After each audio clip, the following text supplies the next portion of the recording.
everyone, welcome back to the deep dive. Great to be here. So if you're looking to get the crucial insights, the real meat from the latest chapters in the Star Wars saga, we're talking chapters 10, 11, and 12 specifically, then yeah, you're definitely in the right place. Hit that like button if you're ready to unpack some pretty major moments. Drop a comment with your own takeaways as we go. Definitely helps the conversation. Fair. And of course, subscribe so you don't miss any future deep dives.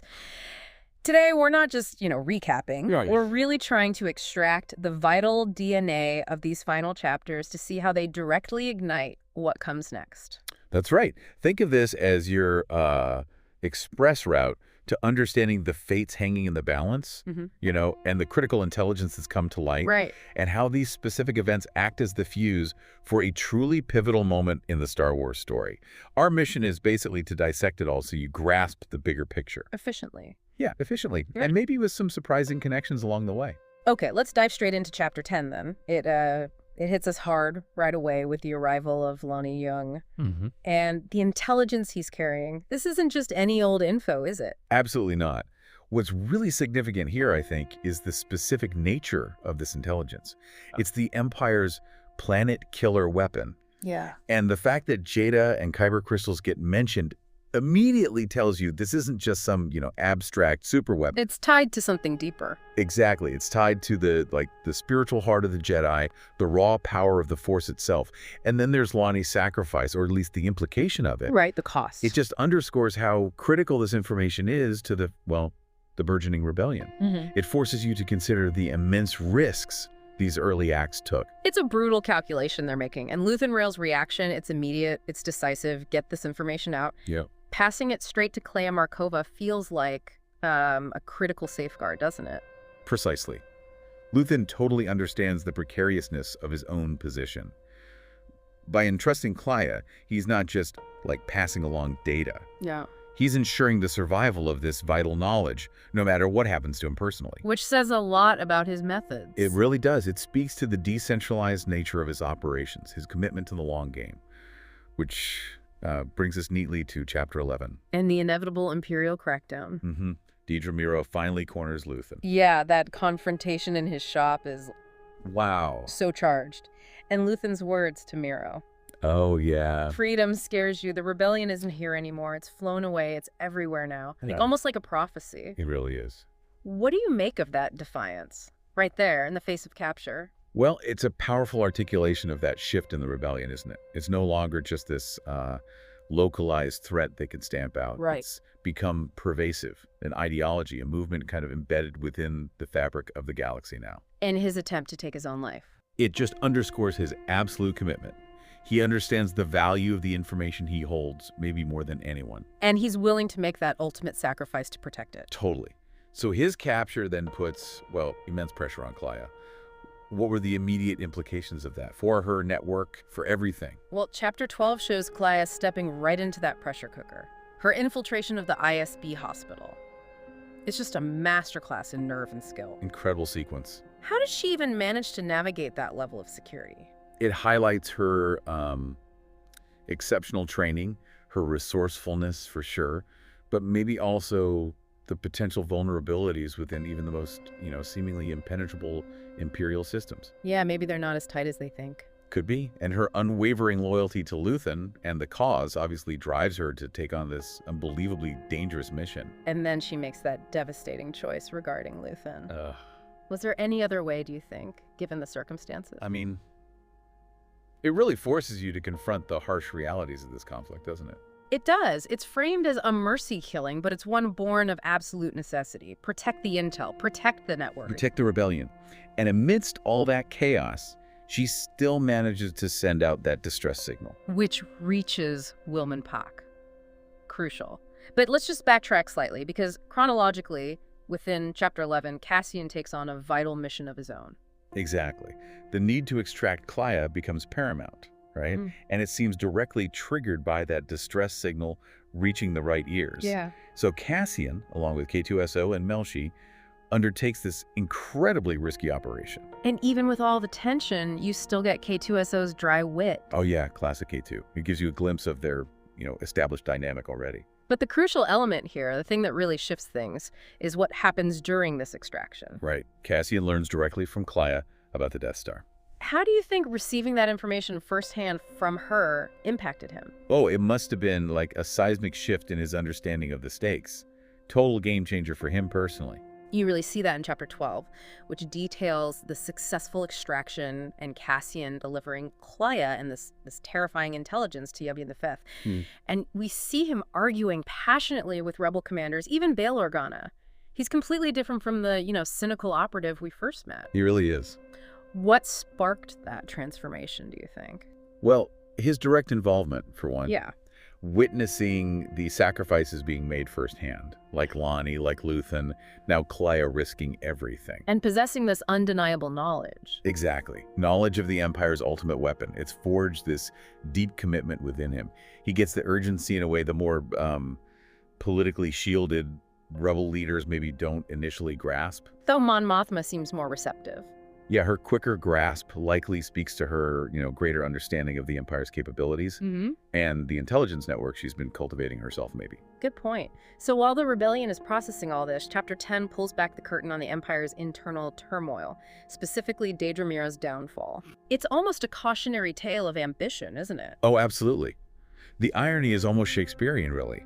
Dedra's obsessive pursuit of Axis, her unauthorized investigation. Yeah. It inadvertently created the very conditions that allowed Lonnie Joan to access and leak that crucial intelligence in the first place. Wow. So her own actions. Her ambition basically blinded her to the bigger picture and to the protocols she was bypassing. What does that say about the internal checks and balances within the ISB? Not exactly a well-oiled machine, it seems. There are cracks. Definitely cracks, and the consequence for her is, well, arrest and imprisonment. Facing Krennic's fury, no less. Which is a pretty brutal end to her rapid ascent through the ranks. And we also see the tragic fate of Major Partagas, his suicide. It seems triggered by the inability to contain the rebellion, but also the potent influence of Karis Nemik's manifesto. Right, he was listening to it. Yeah, it highlights the ideological battleground as well. The Empire isn't just fighting a physical war, it's fighting a war of ideas. That's a great point. The fact that Partagas, an ISB major, was listening to Nemik's words suggests this deep unease, maybe even a crisis of faith within the Imperial ranks themselves. It's almost poetic, isn't it? How Dedra's ambition inadvertently helps the rebellion, and the Empire seems to be kind of collapsing under its own weight, its own paranoia. And there's a grim parallel you could draw, maybe, between Clea's decisive action with Luthen and the kind of choices Cassian himself will have to face later on. It speaks to a recurring theme, doesn't it? These difficult, morally gray decisions being necessary in this fight. Absolutely. And the Empire's internal power struggles, the bureaucratic failings, they're clearly significant vulnerabilities for the rebellion to exploit. So Chapter 12 really solidifies the paths these characters are on. Cassian's fully committed now. We see him heading off on that mission to the Ring of Kafrene. And we get that incredibly poignant reveal about Bix. Oh, man, yeah. Carrying Cassian's child. It just layers in such a deep level of personal tragedy, doesn't it? And it reinforces that whole theme of sacrifice we keep coming back to. These people are fighting for a future they might never see. Exactly. And now we understand Cassian's motivations on an even more profound, more personal level. The flashbacks, too, showing Luthen and Clea's history, their bond, their shared struggles, that Naboo mission, it really underscores everything. It does. It gives weight to their sacrifices. And Clea finding a new purpose on Yavin IV, well, that finally lays to rest that fan theory about her being Cassian's sister, right? Yeah, debunked, okay. Meanwhile, the contrasting fates of Dedra imprisonment and Partagas' suicide, they serve as these stark reminders of the high stakes involved on both sides. And the Rebel Alliance itself is really taking shape now. You see it solidifying. Mon Mothma's leadership becoming more central, K2SO becoming this integral part of Cassian's operations. And key figures appearing, like Admiral Raddus and Bail Organa, all converging on Yavin IV. Right. Luthen's legacy of sacrifice is clearly a powerful influence on Cassian's trajectory now. And Nemik's manifesto continues to echo. It's a potent ideological force, absolutely. And then you have Bix, representing this quieter, more personal kind of hope for the future. Resilience. These chapters, I mean, they really force you to grapple with the moral ambiguities of the rebellion. Oh, the ends justifying the means, the necessary evils, the things they have to do. And central to all of this is that idea Luthen voiced, right? Burning one's life to make a sunrise they know they'll never see. Yeah. And the crucial, often unseen work of intelligence gathering its life or death consequences is brought right into sharp focus. You see how vital it is. And despite the overwhelming might of the Empire, that spark of defiance fueled by people like Luthen and the enduring ideas of Nemik, it just refuses to be extinguished. It's a fascinating portrayal of both sides, really. Yeah. Moving beyond just, monolithic forces of good and evil. Yeah, they feel like complex, flawed organizations, both of them. It kind of redefines what heroism looks like in this context, doesn't it? Yeah. It's not always about the grand theatrical gestures. Right. It's often about the accumulation of small acts of courage, personal sacrifice, and these incredibly difficult choices made by individuals like Luthen and Kleya. And all of this, the culmination of these 3 chapters, serves as the direct bridge to what we know comes next. Chapter 12 leaves Cassian heading straight to the Ring of Kafrene. With K2SO and Melshi. Right. That immediate mission is the very next step in the timeline. And the intelligence that Cassian and Kleya delivered to Yevon IV, that's the catalyst for the Alliance's increasingly desperate actions that follow. And you can only imagine the Empire's response, the escalation. Director Krennic's inevitable fury when he finds out the full extent of the leak. Oh yeah, he won't be happy. The sacrifices made by Luthen and so many others will clearly have this lasting impact. And the hope represented by Bix and Cassian's child feels both, fragile and incredibly important at the same time. Definitely. These events provide so much crucial context for the vulnerabilities within the Empire and the resilience of the rebel networks that we see play out later in the saga. It really enriches everything that follows. Ultimately, it's a powerful cycle of sacrifice and hope, isn't it? Bix and that unborn child kind of represent the future that Cassian's choices and perhaps his ultimate sacrifice are buying. So, as we wrap up this deep dive, it's crystal clear that these final chapters aren't just a conclusion to this arc. No, not at all. They are the essential connective tissue, showing us exactly how the stage is set for the next and very, very familiar part of the Star Wars story. They offer a really mature, emotionally resonant exploration of the complexities of rebellion. I think they've set a new benchmark for storytelling within this galaxy. Agreed.